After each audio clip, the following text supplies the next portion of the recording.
Dalawang Chino na kinidnap ng kapwa nila Chino ang sinagip ng mga otoridad. Biktima raw sila ng sindikato na ang modus ay magpautang sa mga natatalo sa kasino. At kapag hindi nakapagbayad, ay yung kikidnapin at ipaparansam. Nakatutok si John Consulta. Exclusive. Kalulos-lulos ang sitwasyon ng kidnap victim na Chinese national na ito habang tinututukan ng kalibre 45 sa ulo at muka ng mga kidnapper na napag-alamang mga Chinese national din. Makikita naman ang isa pang biktima na kaluhod at nagmamakawang tubusin ng kanyang mga kaanak sa China. Isa sa mga biktima sa video ang nakatakas kagabi at humingi ng tulong sa mga gwardya. Agad nagkasa ng operasyon ang Bureau of Immigration Fugitive Search Unit at PNP Anti-Kidnapping Group. Sa condo unit na ito sa Ross Boulevard, Maynila, nasa kote ang siyam na suspect na pawang mga Chinese national din. They came and grabbed me and hit me.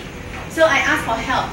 Ayon sa pulisya, nagpapautang sa mga natatalong Chinese casino players ang grupo.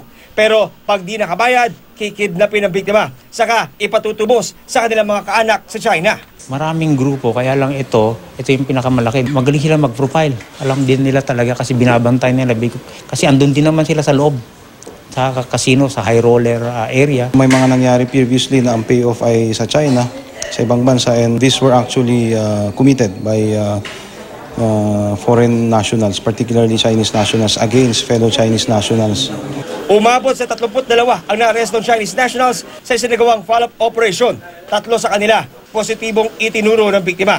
Na-recover mula sa mga suspect ang mga recorded video na proof of life raw ng mga biktima na gagamitin ng pulisya bilang ebidensya para masampan ng reklamong kidnapping ang mga suspect. Naililink na namin sila sa mga previous na mga incidences, lalo na yung last Sunday nga.